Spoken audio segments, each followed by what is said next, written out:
Hello, friends. I am Sihabaz, and today you're seeing me in a different avatar. This video is meant for an English audience, and the title of this video is Why I Am an Atheist. This is an essay written between 5th and 6th October 1930 by a person in prison, and that person was none other than Sardar Bhagat Singh Sandhu. His name I have deliberately skipped adding on the slide because his face needs no introduction. He was one of the most famous and young Indian revolutionaries who laid down his life for the sake of his motherland, just like any other revolutionary or freedom fighter lays down his life for his motherland, fatherland. But today, this is a digression, this is a monologue that I'm sharing with you. And this is about this person's atheism, his thoughts, his ideology. And of all the ideologies that made up this personality, we are going to focus on atheism. I will read out to you the complete essay of Why I Am an Atheist by Bhagat Singh, but before I begin, I will give you an introduction. So, in this essay, Bhagat Singh addresses the criticism he actually faced from fellow revolutionaries and his friends, acquaintances who believed that his atheism, Bhagat Singh's atheism, actually stemmed not from knowledge but from Bhagat Singh's arrogance or vanity. So Bhagat Singh begins by acknowledging in this essay that some people assume his disbelief in God is a result of pride, suggesting that he considers himself too intelligent, self-sufficient to need divine guidance. However, Bhagat Singh firmly rejects this notion, stating that his atheism is not born out of ego, but from deep reflection, study, and commitment to rational thought. He explains that he did not always identify as an atheist. In fact, in his early years, he was influenced by religious teachings, particularly those of the Arya Samaj, which is a reformist Hindu movement that emphasized monotheism and the authority of Vedas. Bhagat Singh was a devout believer and even participated in religious rituals and practices. However, as he grew older and became more involved in the revolutionary movement against the British colonial rule, he began to question the foundations of religious belief. His exposure to socialist and revolutionary literature, especially the works of European thinkers like Karl Marx, Lenin, Bakunin, these played a crucial role in shaping his worldview. And these writings that he actually read, these encouraged him to adopt a scientific and materialistic perspective, one that emphasized reason, evidence, and the socio-economic roots of human suffering.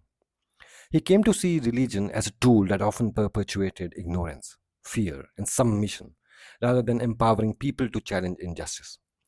He also critiques the idea that belief in God is necessary for moral behavior, and a thought which I have heard from Christopher Hitchens, who's no more with us. He was a famous atheist and writer, a journalist as well, and he said that morality precedes religion.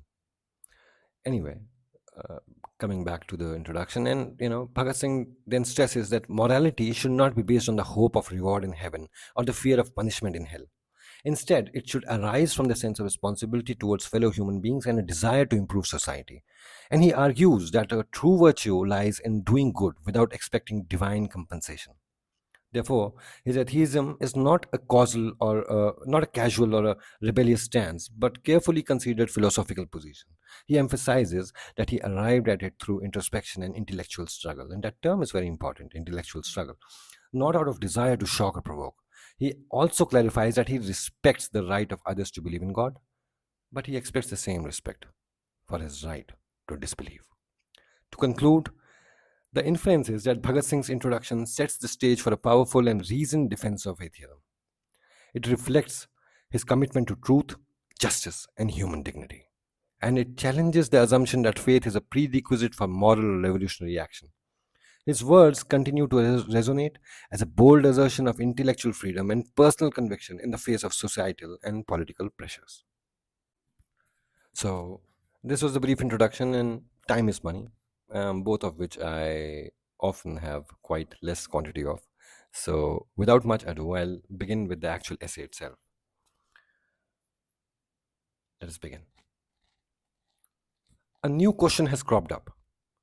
Is it due to vanity that I do not believe in the existence of an omnipotent, omnipresent, and omniscient God?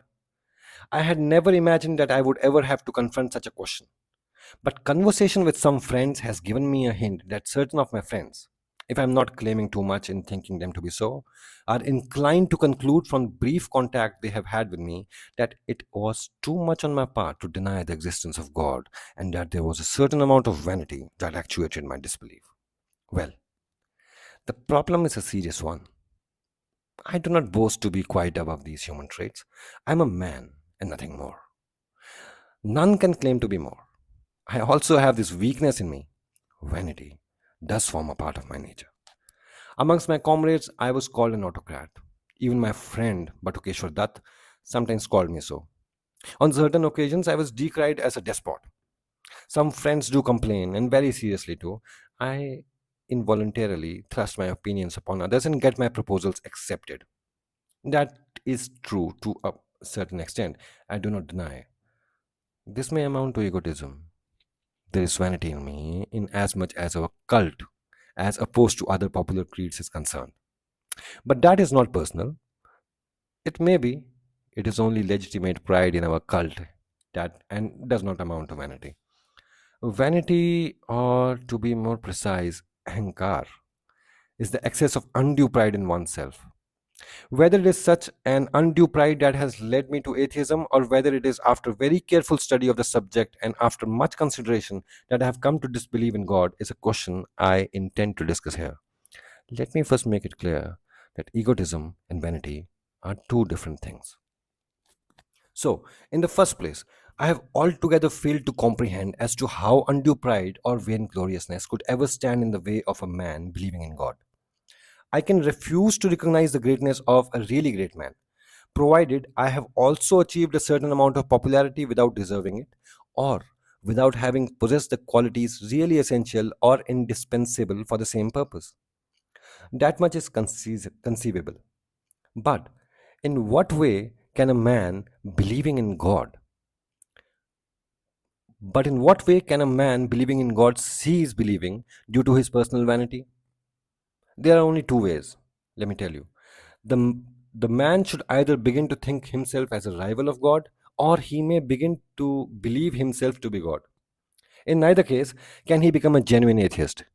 And you know why? In the first case, he does not even deny the existence of his rival. In the second case as well, he admits the existence of a conscious being behind the screen, guiding all moments of nature. It is of no importance to us whether he thinks himself to be the supreme being or whether he thinks the supreme conscious being to be somebody apart from himself. The fundamental is there. His belief is there. He is by no means an atheist. Well, here I am. I neither belong to the first category nor to the second. I deny the very existence of that almighty supreme being. Why I deny it? Why I deny it shall be dealt with later on. Here, I want to clear one thing, that it is not vanity that has actuated me to adopt the doctrines of atheism. I am neither a rival nor an incarnation, nor the supreme being himself. One point is decided, that it is not vanity that has led me to this mode of thinking. Let me examine the facts to disapprove this allegation. According to these friends of mine, I have grown vainglorious, perhaps due to the undue popularity gained during the trials, both Delhi bomb and Lahore conspiracy cases. Well, let us see if their premises are correct. My atheism is not of so recent origin, let me tell you. I had stopped believing in God when I was an obscure young man, of whose existence my above mentioned friends were not even aware. At least, a college student cannot cherish any sort of undue pride which may lead him to atheism. Though a favorite with some professors and disliked by others, I was never an industrious or a studious boy. I could not get any chance of indulging in such feelings as vanity. I was rather a boy with a very shy nature, who had certain pessimistic dispositions about the future career, and in those days, I was not a perfect atheist. My grandfather, under whose influence I was brought up in an orthodox Arya Samajist way, an Arya Samajist is anything but an atheist. And after finishing my primary education, I joined the DAV, the Anand Anglo Vedic School of Lahore, and stayed in its boarding house for full 1 year. There, apart from the morning and evening prayers, I used to recite the Gayatri Mantra for hours and hours and hours. I was perfect devotee in those days, by the way. Later on, I began to live with my father.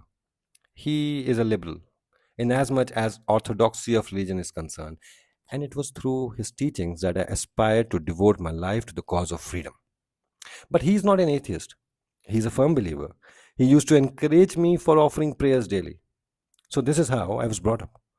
In the non-cooperation days, I joined the National College, and it was there that I began to think liberally and discuss and criticize all religious problems, even about God. But still, I was a devout believer.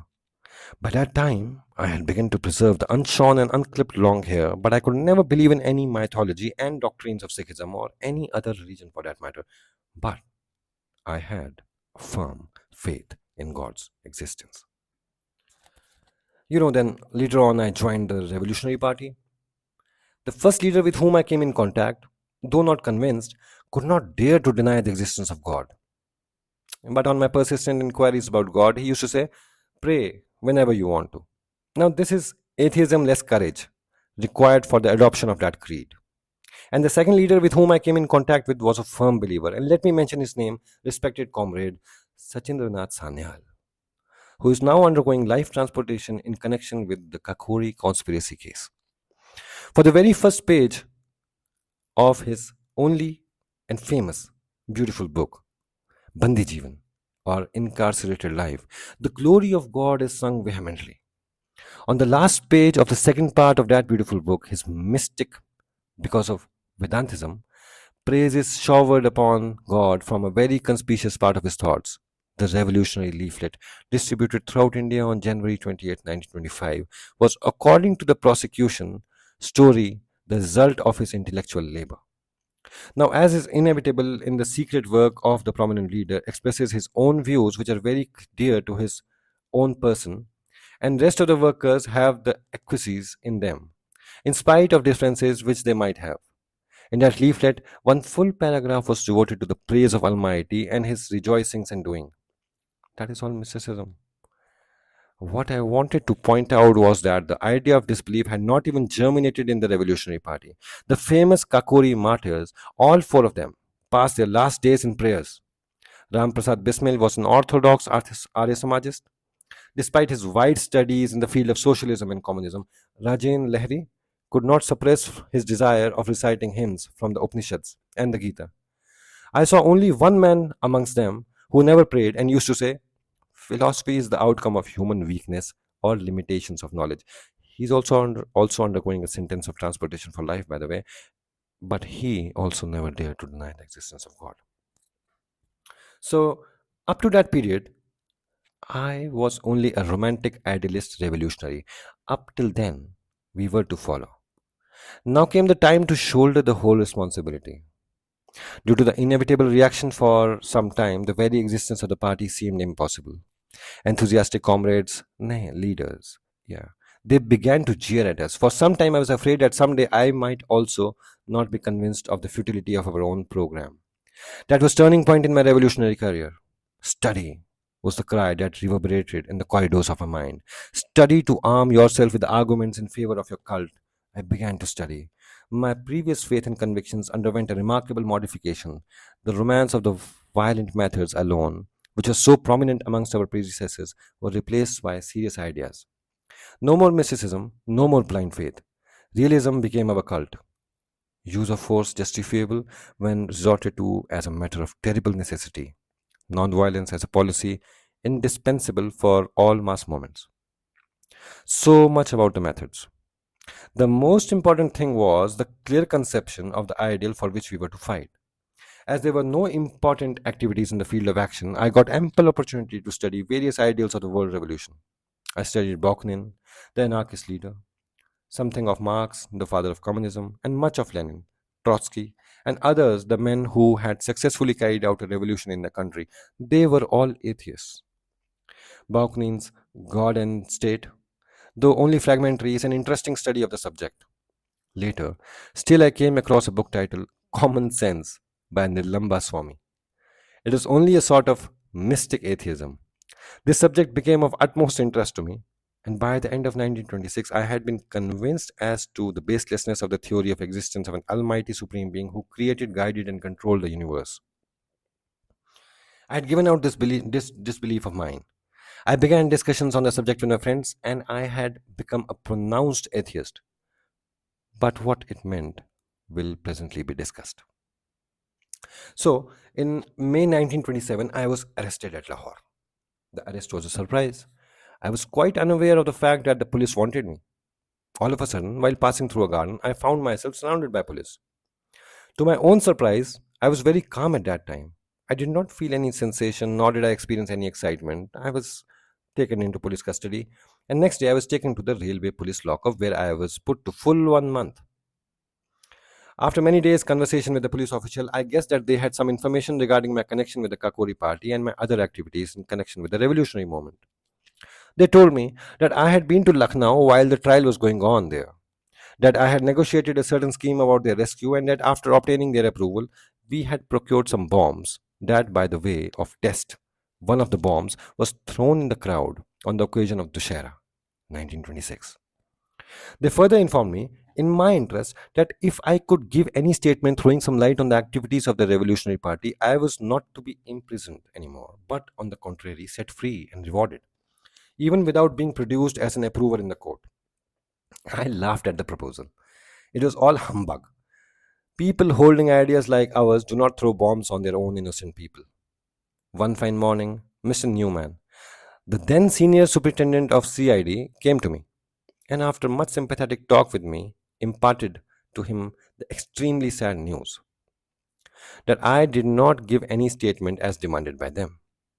They would be forced to send me up for a trial for conspiracy to wage war in connection with Kakari case and for brutal murders in connection with Dushara bomb outrage. And he further informed me that they had evidence enough to get me convinced and hanged. In those days, I believed, though I was quite innocent, the police could do so even if they desired. That very day, certain police officials began to persuade me to offer my prayers to God regularly, both the times. Now, I was an atheist.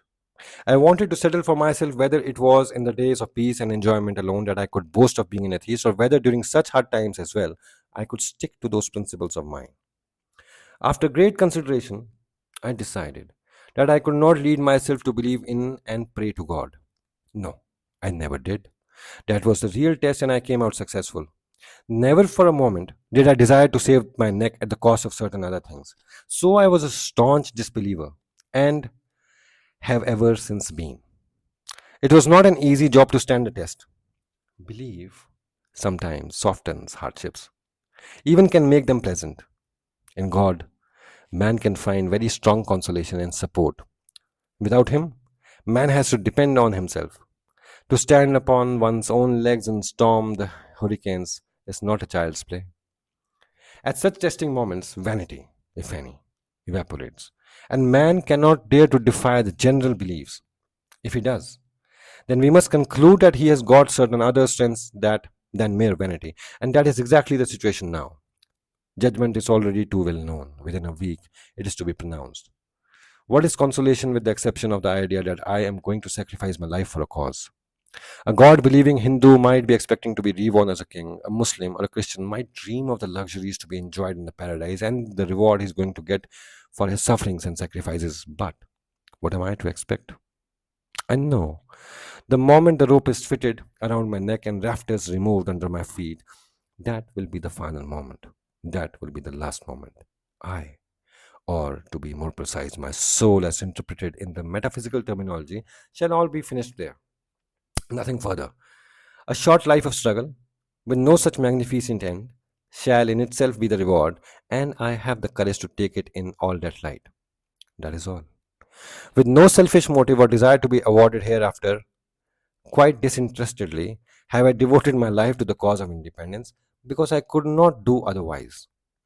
The day we find the great number of men and women with this psychology who cannot devote to anything else other than the service of mankind and emancipation of suffering humanity, that day shall inaugurate the era of liberty. Not to become king, nor to gain others' rewards here, nor in the next birth, nor after death in paradise, shall they be inspired to challenge the oppressors, exploiters, and tyrants, but to cast off the yoke of serfdom from the neck of humanity and to establish liberty and peace shall they tread this, to their individual selves, perilous, and to their noble selves the only glorious imaginable path. Is the pride in their noble cause to be misinterpreted as vanity? Who dares to utter such an abominable epithet? To him I say either he is a fool or a knave. Let us forgive him, for he cannot realize the depth, the emotion, the sentiment, and the noble feelings that surge in that his heart. His heart is dead as a mere lump of flesh. His eyes are weak. The evils of others' interest have been cast over them. Self reliance is always liable to be interpreted as vanity. It is a miserable thought, but there is no help. Now you go and oppose the prevailing faith. You go and criticize a hero, great man, who is generally believed to be above criticism because he is thought to be infallible. The strength of your argument shall force the multitude to decry you as vainglorious. This is due to the mental stagnation. Criticism and independent thinking are two indispensable qualities of a revolutionary. Because Mahatma Ji is a great, therefore none should criticize him. Because he has risen above, therefore everything he says, maybe in the field of politics or religion, economics or ethics, is right. Whether you are convinced or not, you must say, yes, that's true. This mentality does not lead towards progress, it is rather too obviously reactionary. And because our forefathers had set up a faith in Supreme Being, the Almighty God, therefore any man who dares to challenge the validity of that faith or the very existence of that Supreme Being, he shall have to be called an apostate, a renegade. If this argument are too sound, if his argument are too sound to be refuted by counter arguments, and spirits too strong to be cowed down by the threat of misfortunes that may befall him with the wrath of Almighty, he shall be decried vainglorious, his spirit to be denominated as vanity. Then why do waste time in this vain discussion? Why try to argue out the whole thing? This question is coming before the public for the first time and is being handled in this matter of fact for the first time, hence this lengthy discussion. And as of the first question, I think I have cleared that it is not vanity that has led me to atheism. My way of argument has proved to be convincing or not. This is to be judged by my readers, not me. I know in the present circumstances my faith in God would have made my life easier, my burden lighter, and my disbelief in Him has turned all the circumstances too dry and the situation assumed too harsh to shape. A little bit of mysticism can make it poetical, but I do not want the help of any intoxication to meet my fate. I am a realist. I have been trying to overpower the instincts in me by the help of reason. I have not always been successful in achieving this end, but man's duty is to try and endeavor. Success depends upon chance and environments. As for the second question, that is, if it was for vanity, then there ought to be some reason to disbelieve the old and still prevailing faith of the existence of God. Yes, I come to that now. A reason is there. According to me, any man who has got some reasoning power at his command always tries to reason out his environments. Where direct proofs are lacking, philosophy occupies the important place. As I have already stated, a certain revolutionary friend used to say that philosophy is the outcome of human weakness. When our ancestors had leisure enough to try to solve out the mystery of his world, its past, present, and future, its whys and wherefores, there having been terribly short of direct proofs, everybody tried to solve the problem in his own way. Hence, we find the wide differences in fundamentals of various religious creeds, which sometimes assume very antagonistic and conflicting shapes. Not only the Oriental and Occidental philosophies differ, there are differences even amongst various schools of thought in each hemisphere. Amongst Oriental religions, the Muslim faith is not at all compatible with the Hindu faith.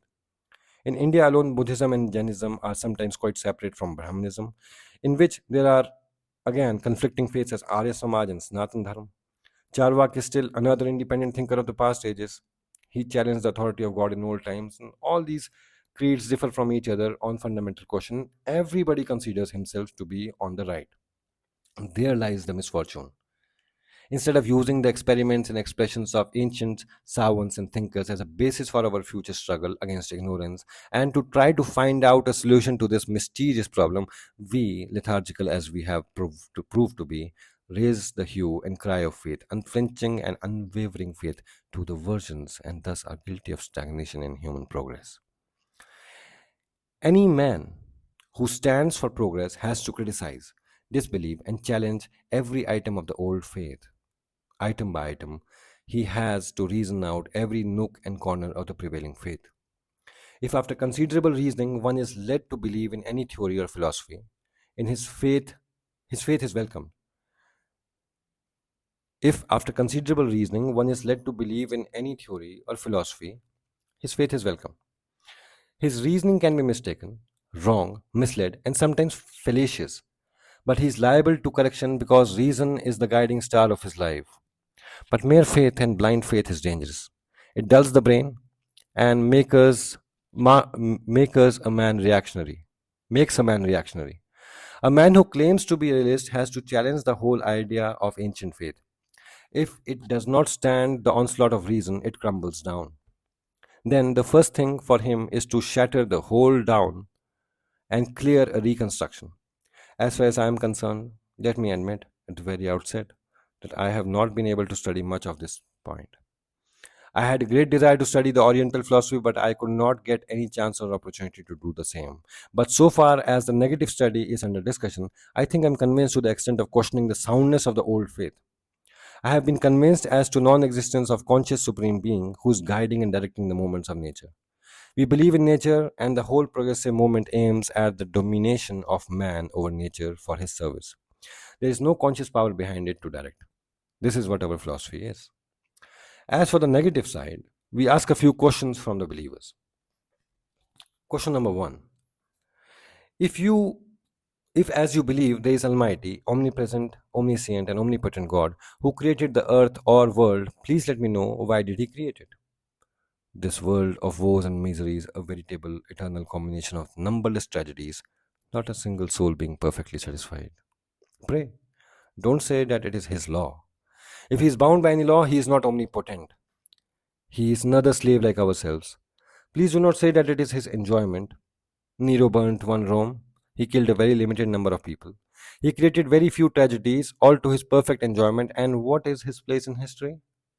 By what names do the historians mention him? All the venomous epithets are showered upon him. Pages are blackened with invective diatribes condemning Nero, the tyrant, the heartless, the wicked. One Genghis Khan sacrificed a few thousand lives to seek pleasure in it, and we hate the very name. Then how are you going to justify your almighty, eternal Nero, who has been and is still causing numberless tragedies every day, every hour, and every minute?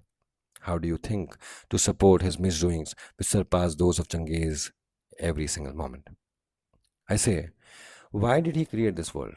A veritable hell, a place of constant and bitter unrest. Why did the Almighty create man when he had the power not to do it? What is the justification for all this? Do you say, to award the innocent ointment upon it afterwards? For how far the supporters and organizers of the Gladiators Institution were justified in throwing men before the half starved furious lions to be cared for and well locked after it they could survive and could manage to escape death by the wild beasts. That is why I ask, why did the conscious supreme being create this world and man in it? To seek pleasure? Where then is the difference between him and Nero? You Mohammedans and Christians, Hindu philosophy shall still linger on to offer another argument. I ask you, what is your answer to the above mentioned question? You don't believe in previous births like Hindus. Like Hindus, you cannot advance the argument of previous misdoings of the apparently quite innocent surfers. I ask you, why did the omnipotent labor for 6 days to create the world through word and each day to say that all was well? Call him today. Show him the past history, make him study the present situation. Let us see if he dares to say all is well. From the dungeons of prisons, from the stores of starvation consuming millions upon millions of human beings in slums and huts, from the exploited laborers patiently or say apathetically watching the procedure of their blood being sucked by the capitalist vampires and the wastage of human energy that will make a man with the least common sense shiver with horror, and from the preference of throwing the surplus of production in oceans rather than to distribute amongst the needy producers to the places of kings built upon the foundation laid with human bones. Let him see all this and let him say, all is well. Why? and wherefore? That is my question. You are silent. All right, I proceed. Well, you Hindus, you say all the present sufferers belong to the class of sinners of the previous births. Good. You say the present oppressors were saintly people in their previous birth, hence they enjoy power. Let me admit that your ancestors were very shrewd people. They tried to find out theories strong enough to hammer down all the efforts, reason, and belief. But let us analyze how far this argument can really stand. From the point of view of the most famous jurists, punishment can be justified only from the three or four ends to meet which is inflicted upon the wrongdoer. They are retributive, reformative, and deterrent. The retributive theory is now being condemned by all the advanced thinkers. Deterrent theory is also following the same fate, and reformative theory is the only one which is essential and indispensable for human progress. It aims at returning the offender as the most competent and the peace loving citizen of the society. But what is the nature of the punishment inflicted by God upon men, even if we suppose them to be offenders? You say he sends them to be born as a cow, a cat, tree, herb, a beast. You enumerate these punishments to be 84 lakhs. I ask you, what is the reformative effect upon man? How many men have you met who say that they were born as a donkey in previous birth for having committed any sin? None. Don't you quote your Puranas? I have no scope to touch your mythologies. Moreover, do you know that the greatest sin in the world is to be poor? Poverty is a sin, it is a punishment. I ask you, how far would you appreciate a criminologist, a jurist, or a legislator who proposes such measures of punishment which shall inevitably force men to commit more offenses? Had not your God thought of this? Or had he also had to learn these things by experience, but at the cost of untold sufferings to be borne by humanity? What do you think shall be the fate of man who has been born in poor and illiterate family of, say, a sweeper? He is poor, hence he cannot study. He is heated, he is hated and shunned by his fellow human beings who think themselves to be his superiors, having been born in, say, a higher caste. His ignorance, his poverty, and the treatment meted out to him shall harden his heart towards the society. Suppose he commits a sin, who shall bear the consequences? God, he, or the learned ones of the society? What about the punishment of those people who were deliberately kept ignorant by the haughty and the egotist Brahmins, who had to pay the penalty by bearing the steam of being lead, led in their ears for having heard a few sentences of your sacred books of learning the Vedas? If they committed any offense, who was to be responsible for them and who was to bear the brunt? My dear friends, these theories are the inventions of the privileged ones. They justify their unserved power, riches, and superiority by the help of these theories. Yes, it was perhaps upon Sinclair that wrote at some places that just makes a man a believer in immortality and then rob him of all his riches and possessions. He shall help you even in that ungrudgingly. The coalition among the religious preachers and possessors power brought forth jails, gallows, knouts, and these theories. I ask, why your omnipotent God does not stop every man when he is committing any sin or offense? He can do it quite easily. Why did he not kill warlords or kill the fury of war in them and thus avoid the catastrophe hurled down on the head of humanity by the Great War? Why does he not just produce a certain sentiment in the mind of the British people to liberate India? Why does he not infuse the altruistic enthusiasm in the hearts of capitalists to forego their rights for personal possessions of means of production and thus redeem the whole laboring community, nay, the whole humanity, from the bondage of capitalism?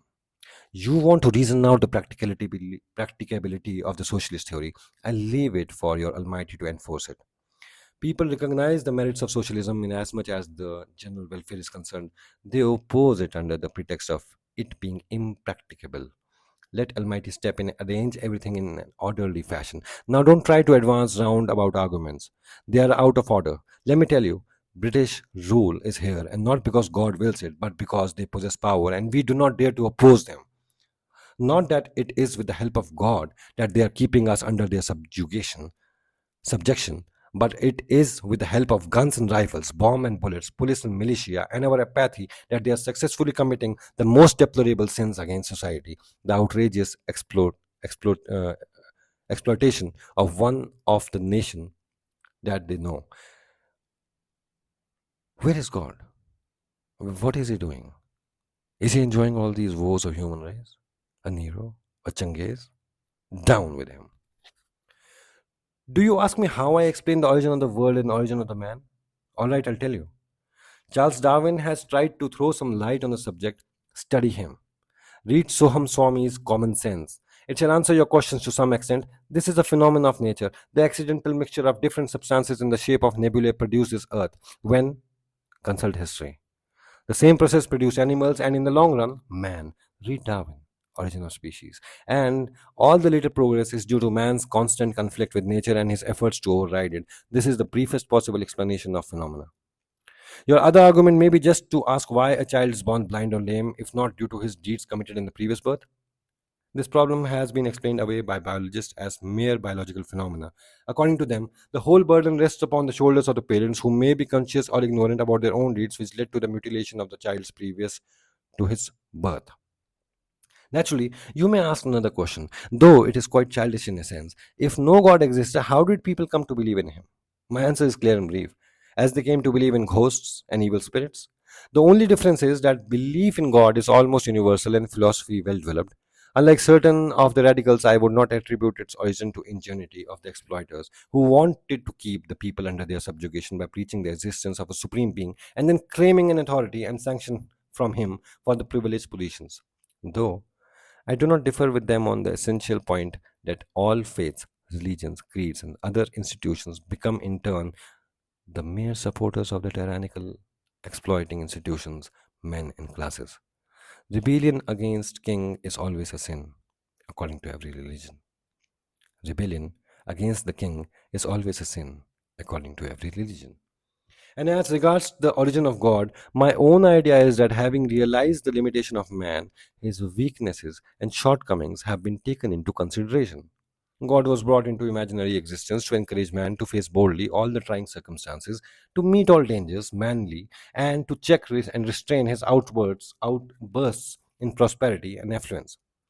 God, both will his private laws and paternal generosity, was imagined and painted in greater details. He was to serve as a deterrent factor when his fury and private laws were discussed, so that man may not become a danger in society. He was to serve as a father, mother, sister, and brother, friend, and helper when his parental qualifications were to be explained, so that when man may be in distress, having been betrayed and deserted by all his friends, he may find consolation in the idea that an ever true friend was still there to help him, to support him, that he was almighty and could do anything. Really? That was useful to the society in the primitive age. The idea of God is helpful to men, to help humans in distress. Society has to fight its own belief as well as the worship, idol worship, and narrow conceptions of religion. Similarly, when man tries to stand on his own legs and become a realist, he shall have to throw this faith aside and to face manfully all the distress, trouble, in which the circumstances may throw him. That is exactly my state of affairs. It is not my vanity, my friends. It is my mode of thinking that has made me an atheist. I do not know whether, in my case, belief in God and offering of daily prayers, which I consider to be most selfish and degraded act of part of man. Whether these prayers can prove to be helpful or they shall make my case worse still. I have read of atheists facing all troubles quite boldly, so I'm trying to stand like a man with an erect head to the last, even on the gallows. Let us see how I carry on. One friend asked me to pray. When informed of my atheism, he said, "During your last days, you will begin to believe." I said, "No, dear sir, it shall not be. I will think that to be an act of degradation and demoralization on my part. For selfish motives, I'm not going to pray." Readers and friends, is this vanity? If it is, I stand for it. End of the essay. So, friends, I've tried to read this essay as an extempore, and I tried to do this because I wanted to maintain the raw nature of it. I might one day publish a well rehearsed lecture from this, recitation from this, a deliberation from this. But for now, I am going to publish this lecture just to just for the sake of it, because this thing, uh, you know, you should read it as an extempore. The feeling that you get the first time is the worst. but that is because it is the first time. The second time, it will not have the same magic because it will be well rehearsed. And if and when I publish a Hindi deliberation recitation of this, it's a subject of time and availability, and also on your response. Thank you very much. One last thing, I have not altered any statement from this essay. This is a verbatim, word by word recitation, and I hope you will maintain the dignity and respect that has been accorded to this essay. And the idea is not to get into any kind of debate. I am not here to impress upon you any kind of ideology, but just to put forth the essay as it was presented before us. Thank you very much.